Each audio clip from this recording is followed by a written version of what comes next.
Hola, hola, qué alegría estar aquí nuevamente compartiendo con ustedes. Para aquellos que no me recuerdan, mi nombre es Adenauer, pero más cortico y recordable como Ade. En esta ocasión nosotros vamos a continuar con nuestro estudio bíblico. Para aquellos que no han tenido un proceso previo, vamos a iniciarlo. ¿Y de qué forma? Que con un tema maravilloso que nos va a ayudar a nosotros a comprender la esencia de poder encontrarnos con la escritura, y es la lección divina como camino de contemplación en Dios. Vamos a intentar ver cómo la lectura divina, la lectura de la Sagrada Escritura orante, al escucharla, nos va a ayudar a comprender la verdadera esencia de ese amor que todo lo puede, de ese amor de Dios que nos nutre, que mueve nuestra alma y que también motiva cada vez más la esencia de nuestro corazón. Por eso vamos a iniciar con la oración pidiéndole al Espíritu Santo para que sea Él quien motive nuestro corazón, quien motive nuestra vida, quien también nos ayude a escuchar claramente la palabra de Dios en esta ocasión, y de esa manera podamos aprender y emprender un camino que nutra cada vez más nuestras vidas. En el nombre del Padre, y del Hijo, y del Espíritu Santo. Amén. Vamos a decir juntos, con entrega, Señor, a ti venimos. Escuchar tu palabra deseamos, que el Espíritu Santo ponga en nuestros labios la alabanza del Padre de los cielos. Tu palabra, Señor, se convierte en nosotros, en la luz que a los hombres ilumina, en la fuente que salta hasta la vida, en el pan que repara nuestras fuerzas, en el himno de amor y de alabanza que se canta en el cielo juntamente. Gloria a ti, Padre nuestro, y a tu Hijo el Señor Jesucristo nuestro hermano, y al Espíritu Santo bondadoso, que ahora pone tu palabra en nuestras manos. Dadnos la gracia generoso de estudiarla con el alma en su regazo. Amén. Muy bien, y como les decía ahorita, entonces vamos a estudiar esa lectura divina, esa lectura de Dios, y por eso vamos a decir: San Ignacio de Loyola ruega por nosotros, San Jerónimo ruega por nosotros, Espíritu Santo, fuente de luz divina, ilumínanos y santifícanos. En el nombre del Padre, y del Hijo, y del Espíritu Santo. Amén. Muy bien, entonces vamos en este instante, sin más preámbulos, a intentar comprender esa esencia de la misma palabra de Dios que nutre nuestra alma y también nuestro corazón. Vamos a ver qué es como tal la lección divina. Pues tengamos en cuenta que la lección divina es la lectura divina. La lección divina es un método, es una forma de orar, una manera de orar que nos va a ayudar a nosotros a intentar conectarnos con Dios. Recordemos lo que decía San Jerónimo: quien conoce las Escrituras conoce a Cristo. No basta solamente con estudiarlas, es necesario que nosotros oremos también para que podamos degustarla. No podemos olvidar que la palabra de Dios es una lectura de meditación. De hecho, del antiguo pueblo de Israel se considera como el libro de oro o la lectura de oro como meditación judía. ¿Por qué? Porque en realidad lo que uno hace toda la vida es balbucear, y a medida que se van leyendo los textos, meditando los textos una y otra vez, nosotros vamos a ir comprendiendo la esencia de Dios en nuestra vida, porque es un proceso. Y la vida cristiana no es de una vez para siempre. Realmente el proceso y el camino de fe implica como tal un camino, implica como tal un proceso, y ese proceso nos va llevando poco a poco, paso a paso, a comprender qué es realmente lo que Dios quiere. Cuando culmina en el momento en el cual nosotros partimos a la eternidad. Por eso es un método y una forma de orar. Si nosotros como cristianos intentáramos comprender la esencia de la lección divina, muchachos, créanme que vamos a crecer muchísimo. Por eso vamos a ver, en segundo lugar, que esta tiene un origen, ¿sí? Y el origen está como tal en el monacato. ¿Qué pasó? Resulta que había un hombre llamado San Benito de Nurcia, también conocido como San Benito Abad. ¿Y qué fue lo que hizo San Benito? San Benito Abad fue el fundador del monacato occidental, ¿sí? Allí en Montecassino. Y él lo que hizo fue recoger también toda esa tradición de los padres de la iglesia, entre ellos uno de los que aparece en pantalla, que es Orígenes, que fue aquel que escribió la Hexapla, que era una de las primeras versiones bíblicas donde lo veíamos en columnas de forma paralela. Entonces Orígenes lo que hizo fue darnos también un primer paso para la lectura divina, y era el intentar comprender que no podíamos interpretar la Sagrada Escritura de forma literal, sino que había también un significado moral y había también un significado espiritual. Ese significado moral, ese significado espiritual es lo que nos iba a ayudar a nosotros a entender en el alma y en el corazón la acción constante del Espíritu que nos motiva, que nos mueve, que le da dinamismo también a nuestra vida. ¿Qué fue lo que hizo como tal San Benito? Creó algo que se llama la regula fidei, una regla de fe para los monjes, ¿sí? Y esa regla se basaba en dos palabras, ora et labora, ora y trabaja. La oración que se hace trabajo y el trabajo que se hace oración en la propia vida. Entonces, San Benito, al comprender la oración, decía, pero venga, ¿cómo vamos a descubrir nosotros la esencia del monje? ¿Dónde vamos a descubrir la esencia de nuestra vida monacal? Y comprendió que todo era posible a través de la Sagrada Escritura, la meditación de la Sagrada Escritura. Fue unos siglos después cuando apareció un monje cartujo llamado Guido, que dio como tal la estructura base de lo que conoce, de los 5 pasos que tenemos hoy en la Lectio Divina. ¿Cuáles son esos 5 pasos? La Lectio, que significa lectura, la Meditatio, que es meditación, la Oratio, que es oración, la Contemplatio, contemplación, y la Actio, que significa acción.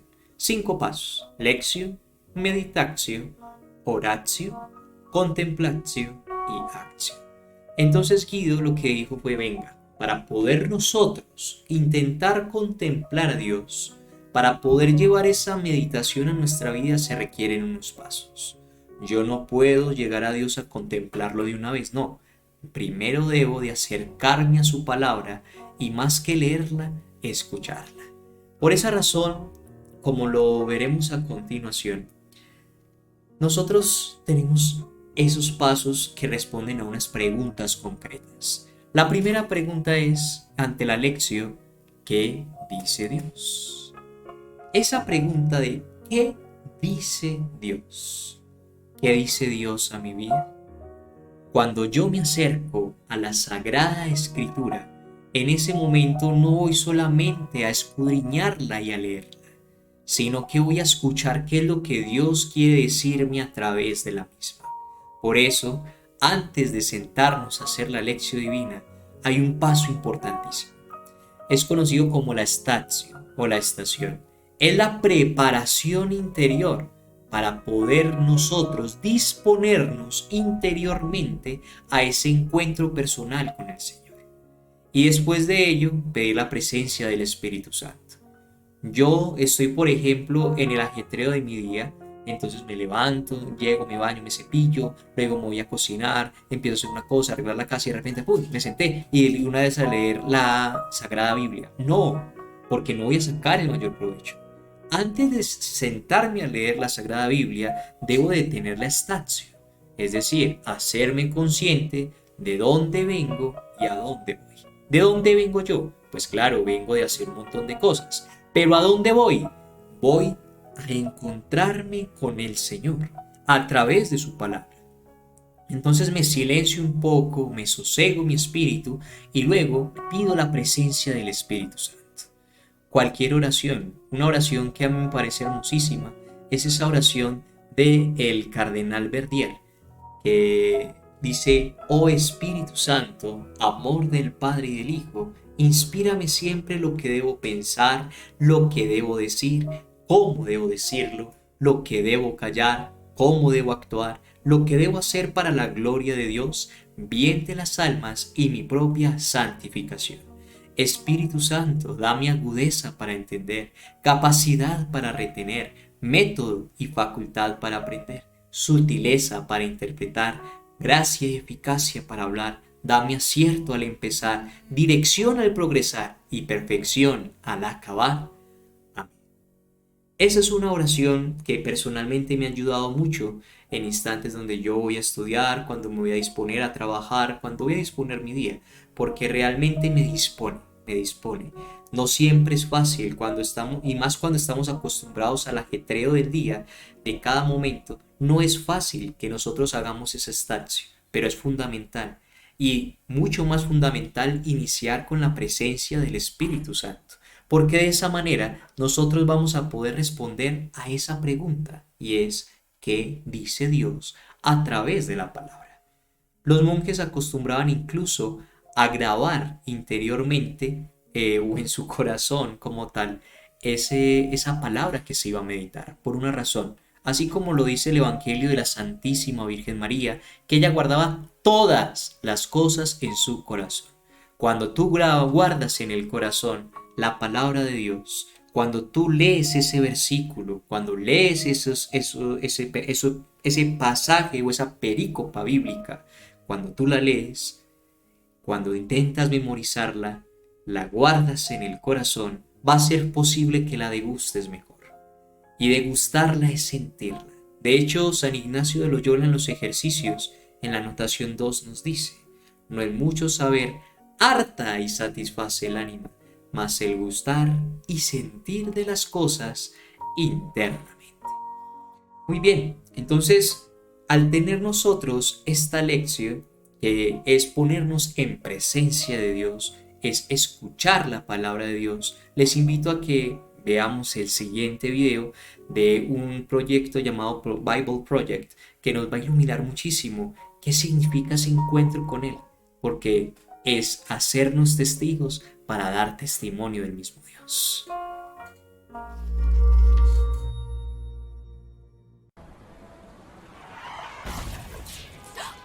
Cuando escuchas la palabra testigo, probablemente pienses en alguien que vio algo sorprendente o importante y que luego comparte ese testimonio con otros.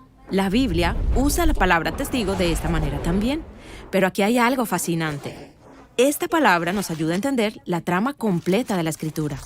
En la Biblia, un testigo es básicamente alguien que vio algo sorprendente o asombroso. En hebreo, esta persona es un eid y en griego es un martus. Y si esa persona empieza a compartir lo que ha visto, decimos que está dando testimonio. En hebreo, wud, y en griego, martureo. Entonces, en la historia de Ruth, cuando Booz compra la tierra de la familia de Noemí, él llama a testigos que puedan observar la transacción, para que luego, si hay alguna disputa por la tierra, ellos puedan dar testimonio de lo que vieron. Ese es el significado básico de la palabra testimonio. Ahora bien, si seguimos esta idea a través de la Biblia, nos damos cuenta que Dios quiere un grupo de testigos, personas que puedan verlo y experimentarlo a Él para Wud o representarlo ante el mundo. Y es así como, empezando en la historia del Éxodo, el pueblo de Israel da testimonio de Yahweh, como el poderoso rey de las naciones cuando lo rescata de la esclavitud. Luego, Él designa a esta nación para que dé testimonio o Wud al resto de las naciones de lo que ellos acababan de experimentar. Él les llama a ser un reino de sacerdotes o un pueblo que conecte todas las demás naciones con Yahweh, el verdadero Dios y Rey. Pero hay un gran problema. Los israelitas no son buenos testigos. De hecho, empiezan a adorar a otros dioses. Así que Dios levanta un testigo principal, Moisés, para que haga wud o dé testimonio al pueblo, que se supone que serían los verdaderos testigos. Cuando Moisés se encuentra con Yahweh en el monte Sinaí, él ve y experimenta a Dios cara a cara. Cuando regresa, el Wud da testimonio al pueblo acerca de su experiencia. Incluso, él escribió una canción como testimonio, de modo que ellos nunca olvidaran cómo Dios los ha cuidado y rescatado. Pero mientras sigue la trama, Israel sí lo olvida. Ellos fallan en ver a Dios de manera verdadera, por lo cual le fallan como sus testigos. Así que Dios levanta profetas que son como Moisés para Wood. Esto es, para abrir sus ojos y que puedan ver quién es Dios verdaderamente. Como Isaías, que tiene una visión de Dios como el Rey cósmico, y él es enviado a Wood a dar testimonio al Israel de sus días, porque eran ciegos y corruptos y no reconocían a Dios como su Rey. Así que Isaías dice que un día Dios levantaría un gran testigo, una figura llamada el Siervo. Él abriría los ojos de los ciegos, de manera que verdaderamente pudieran ver a Yahweh y dar testimonio a las naciones de que su Dios es el Rey que salvará al mundo. Y entonces vamos a la historia de Jesús, y lo vemos proclamando que Él es ese siervo y el testigo del que habló Isaías. Él es el testigo máximo, o en griego, el martus. Las multitudes dan testimonio sobre Él, diciendo que Él está trayendo el reino de Dios y que ese reino ya estaba aquí, a través de Él. Ellos ven a Jesús sanando personas y hasta restaurando la vista de los ciegos. Muchos reconocen quién es Él y responden a este mensaje, pero muchos otros se rehúsan a ver quién es Él verdaderamente. Ni siquiera los líderes de la nación están dispuestos a escucharlo, y en vez de ello, matan a Jesús por dar testimonio del reino de Dios. Esto es por ser un martus. Y de hecho, de ahí viene la palabra mártir. Pero luego, después de la muerte de Jesús, algo asombroso sucede. Los amigos de Jesús lo ven resucitado de entre los muertos y reconocen que Él es el Rey divino. Yahweh mismo ha venido a rescatar al mundo. Luego de eso, Jesús los envía a martureo, es decir, a dar testimonio a las naciones, a que abran sus ojos para que vean a este Rey resucitado, quien ha vencido la muerte y quien ofrece libertad y rescate, dando esperanza de una nueva creación. Y es esta historia de Jesús la que se esparce por todo el mundo, mediante el fiel testimonio de sus seguidores. Y aún al día de hoy, cuando alguien escucha la historia de Jesús y experimenta el amor de Dios por la humanidad, lo más natural que puede hacer es simplemente dar testimonio.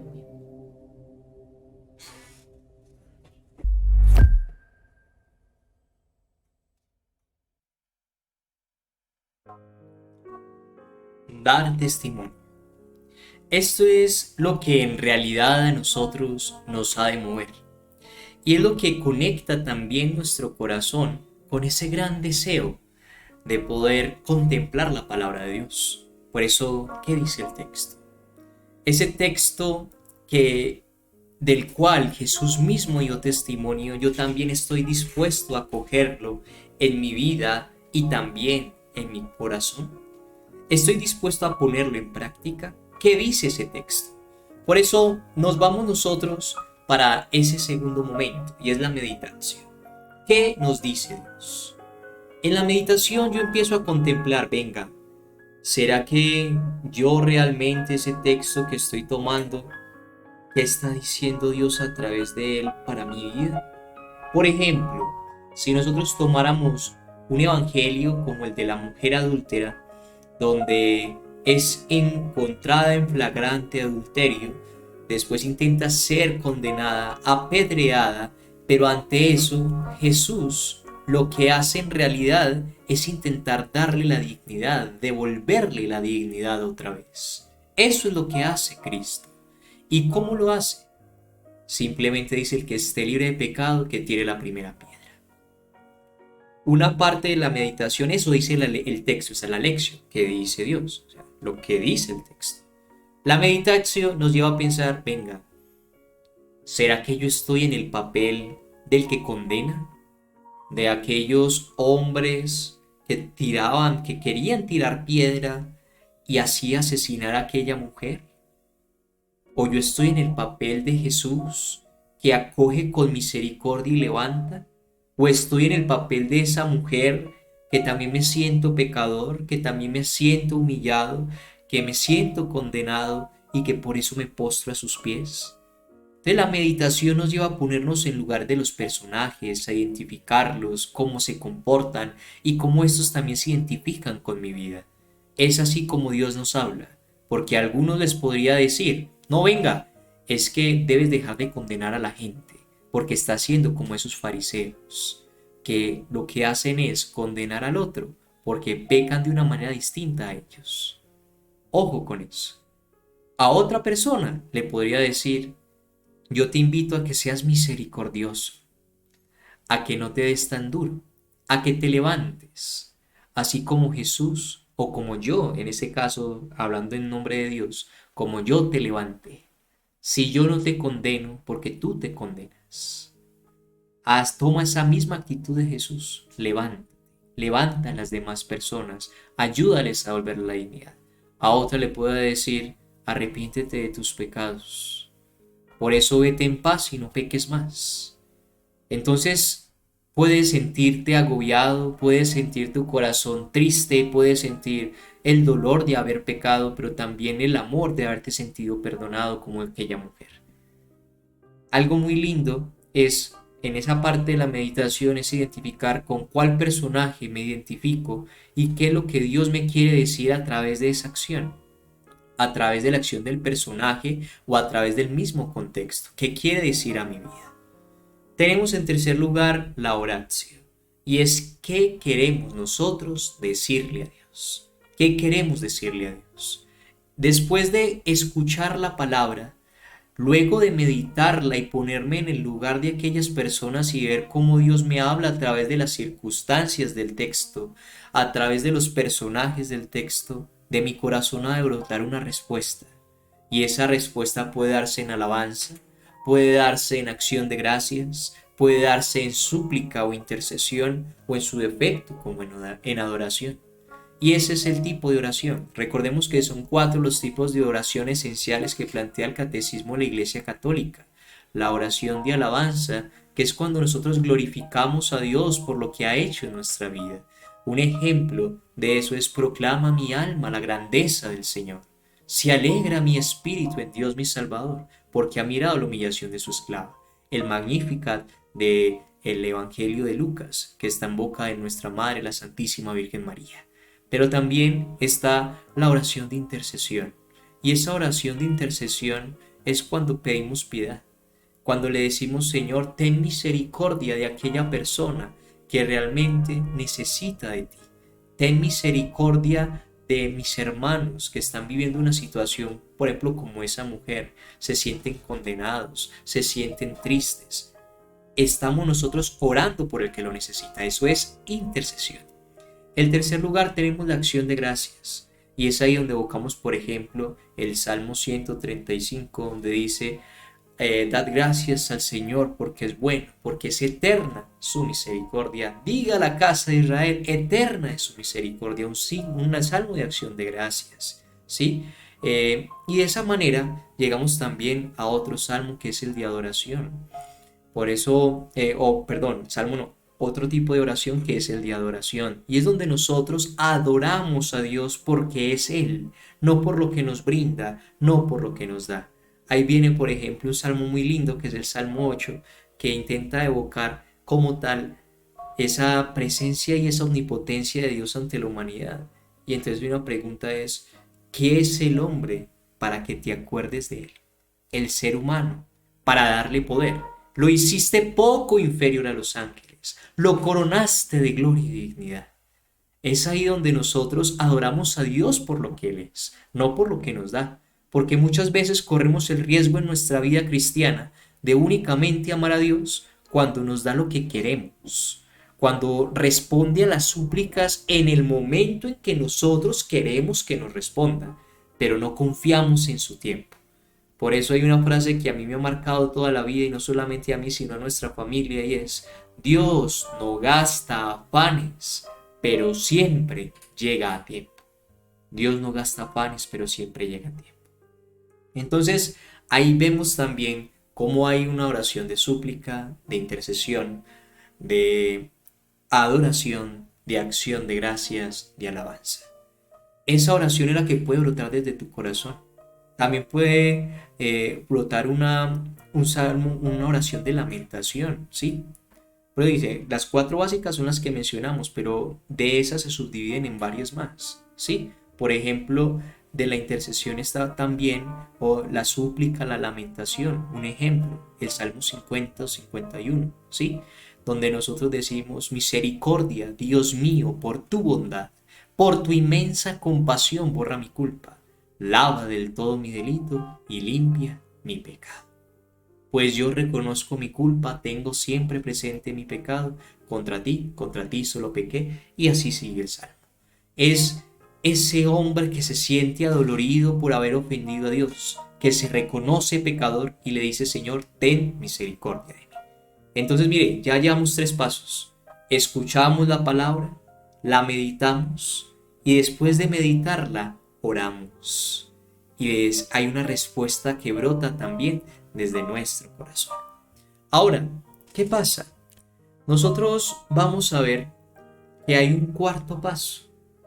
Y ese cuarto paso nos va a ayudar a nosotros a comprender que la oración no solamente es algo racional. No es solamente pedirle a Dios, porque eso simplemente es un monólogo. Y la mayoría de cristianos estamos acostumbrados a eso. A hablar y hablar, pero no a escuchar lo que Dios quiere. Y ahí es donde viene ese cuarto paso, que es la contemplación o contemplación. Y en la contemplación hay una pregunta a la cual responder, y es: ¿a qué me comprometo con Dios? ¿A qué me comprometo yo con el Señor? ¿Cómo así que a qué me comprometo? Es decir, yo miro qué dice Dios, qué me está diciendo, qué me hace decir, y luego me debe llevar un compromiso de vida. Si la oración no nos motiva al cambio, entonces no es una oración bien hecha. Si la oración no me motiva a amar, no es una oración bien hecha. Había un santo que decía: los verdaderos cristianos o los verdaderos santos no son aquellos que más oran, sino aquellos que más aman. Porque una oración verdadera se puede clasificar por el amor. Y ahí es donde nosotros decimos: Señor, ten misericordia de mí, porque estamos en ese proceso, porque estamos en esa lucha, porque hay momentos en que no amamos como Él lo quisiera. En esos momentos debemos de preguntarnos es: ¿a qué nos comprometemos? Y una de las formas de contemplación, hay que entender que la contemplación como tal es un estado al cual Dios eleva al alma, no depende del alma. El alma simplemente le dice al Señor: aquí estoy. O sea, ya leí tu palabra, la escuché, ya he meditado sobre ella, me doy cuenta que me mueve algo en mi vida, ya te he dado una respuesta, aquí estoy. Así como le pasó al cura de Ars, al santo cura de Ars, San Juan María Vianney, cuando estaba en su parroquia, una historia muy conocida era el campesino que todos los días iba a la parroquia y miraba al Santísimo, y un día el cura de Ars se le acerca y le dice: oye, pero ¿qué estás haciendo? Y él le respondió: yo lo miro y él me mira. Es Dios el que eleva a la contemplación. De hecho, Santa Teresa de Jesús, una de las grandes doctoras y maestras espirituales, nos enseña eso, de que en ese libro hermoso de las moradas, cuando nosotros ponemos un 1% y Dios pone el otro 99%, y el 1% parte de nuestra voluntad y nuestra disposición, pero está en Dios el elevarnos o no elevarnos al éxtasis. Él no tiene como tal una obligación. Está en Él el elevarnos a la contemplación. Por eso es que es necesario callar. Y lo más difícil, decía San Juan de la Cruz, no es callar la lengua exterior, sino callar la lengua interior. Porque esa lengua interior es la que a mí realmente me va a ayudar a obtener un silencio donde yo escuche qué es lo que Dios quiere, qué es lo que el Señor quiere de mí, qué es lo que realmente Él quiere para mí. La pregunta es: ¿estás tú dispuesto a escucharle? ¿Estás tú dispuesta a escucharle? ¿A qué nos comprometemos? Y así damos el paso a la acción, a la acción, ¿sí? Ese último paso de la lección divina.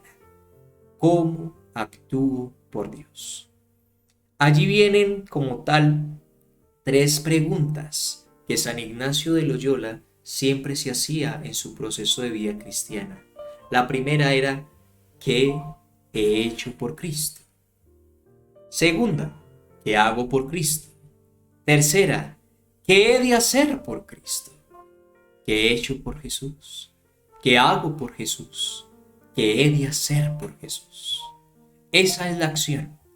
Luego de que yo me adentro en ese amor, me dejo contagiar, me dejo amar, no me queda otra cosa que intentar entregarme, que intentar donarme.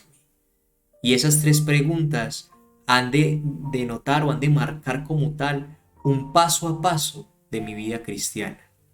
En el pasado no he hecho nada. Bueno, pero ¿qué estás haciendo ahora? Tampoco nada. Bueno, ¿y qué vas a hacer? O sea, no me quedo solamente en el pasado, no. Recuerda que a Dios le interesa tu pasado para perdonarlo. A Él le interesa tu futuro para construirlo. Porque realmente el presente está en sus manos, si tú tomas esa decisión. El pasado lo perdona, el futuro lo construye y el presente está en Él. La pregunta es, ¿tú quieres entregarle ese presente y de esa manera abrir el corazón? He aquí lo esencial de la lección divina. Cuando nosotros oramos la palabra y estudiamos la palabra, en ese momento la lectura orante, la vida cristiana se complementa. Si nos quedamos con solo estudio, vamos a estar incompletos, porque vamos a ser biblistas lo más seguro que ateos. Si nos quedamos únicamente con la lectura divina o con la oración, entonces van a haber vacíos, porque no vamos a poder degustar al máximo lo que realmente el Señor nos quiere transmitir a través de su palabra. Son necesarias las dos. Si nosotros oramos la palabra y al mismo tiempo la estudiamos, vamos a obtener un complemento para conocer a Dios. Y no solamente conocerlo, sino amarlo. Y después de amarlo, seguirlo. Y después de seguirlo, servirlo. Porque no vamos a tener otro anhelo en nuestro corazón que es, ya que el que ama ni cansa ni se cansa, lo decía San Juan de la Cruz. Muy bien, ahora vamos a comprender finalmente que la Biblia es una expresión de honor y de gloria a Dios. La Biblia es ese momento, es ese instrumento a través del cual el Señor se revela. La Biblia, como tal, es ese instrumento a través del cual decimos ese AMDG, ad maiorem Dei gloria, a mayor gloria de Dios. ¿Cómo así?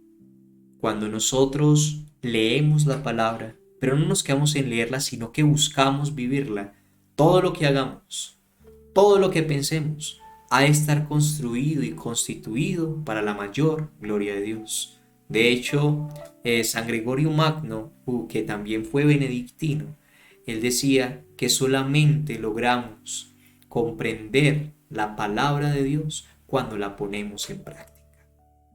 No valen solamente razonamientos, es necesario que busquemos ser testigos. Porque si somos testigos y damos testimonio de esa palabra que ha actuado en nuestra vida, vamos a comprender que es un camino de contemplación en Dios. Vamos a entender qué significa la vida cristiana, que el ser testigo, que el ser mártir, significa también cargar con la cruz. Implica tener tropiezos, implica que mi corazón en momentos se sienta muy alegre, pero en otros se sienta triste, que a veces me sienta desolado y no sepa ni siquiera qué hacer, que a veces le diga, Señor, me abandonaste, pero en otros momentos diga, yo sé que aquí estás, porque es un proceso, no estamos acabados, es necesario que abramos el corazón, es necesario decirle a Él, Señor, toma mi vida, toma mi alma. Por eso esa oración tan hermosa como fruto de los ejercicios espirituales, tomad, Señor, y recibid toda mi libertad, mi memoria, mi entendimiento y toda mi voluntad, todo mi haber y mi poseer. Vos me lo disteis, a vos, Señor, lo otorgo. Todo es vuestro. Disponed a toda vuestra voluntad. Dadme vuestro amor y vuestra gracia, porque esta me basta. Si nosotros entregamos hacia el corazón, créanme, muchachos, que vamos a poder alcanzar esa felicidad tan anhelada. Pero ¿qué pasa? Somos humanos y en medio de la humanidad aparece también la debilidad. Y esa debilidad nos lleva a ser frágiles, a ser soberbios y autosuficientes, alejarnos de la oración, porque una de las mayores hazañas del mal espíritu, y se los digo por experiencia propia, porque lo he vivido también en muchas ocasiones, es alejarnos de la oración. Yo también he vivido eso. Me he sentido alejado de la oración. He dejado de hacer la lectura divina. He dejado de ir a la Eucaristía. He dejado de rezar el Santo Rosario. He dejado la meditación de lado. Y en esos momentos es cuando me vuelvo más irascible. En esos momentos es cuando me conozco menos. En esos instantes es cuando tengo menos dominio de mí mismo. Cuando no puedo discernir con claridad qué es realmente lo que Dios quiere de mí. Por eso la oración es el pilar fundamental. Y un camino para contemplar a Dios es este: la lección divina. Pidamos a Dios la gracia de poder ponerla en práctica, de poder abrir el corazón, de poder irla asimilando en nuestra vida y de esa manera poder comprender que el estudio de la Biblia, al mismo tiempo que se ora, ayuda a que nuestro interior se fructifique y que podamos crecer en el amor. Recordemos que si no amamos, es vana nuestra fe. Si no amamos, en vano es también la construcción que realizamos. No significa que lo hagamos de la noche a la mañana. Pidamos la gracia, porque Dios siempre nos sostiene. No se te olviden 5 pasos para contemplar a Dios: leer su palabra o escuchar su palabra, meditarla, orar, contemplarle para finalmente actuar. 5 escaleras para poder llegar a Dios. 5 escaleras para dejarse encontrar por Él, porque Él siempre ha tomado la iniciativa de salir a tu encuentro. Dios te bendiga. Mil gracias por estar aquí. Te invito a que nos dejes también tus comentarios, tus dudas, tus inquietudes, tus preguntas acerca de este tema de la lección divina, y de esa manera podamos juntos también empezar a vivir una vida cristiana o continuarla según su voluntad. Pidamos a Dios la gracia, nos encomendamos en sus oraciones, encomendamos esta obra de amor llamada Miserere, donde juntos somos más para servir con amor, porque creemos firmemente que la misericordia de Dios actúa en nuestras vidas. Dios los bendiga. Hasta la próxima.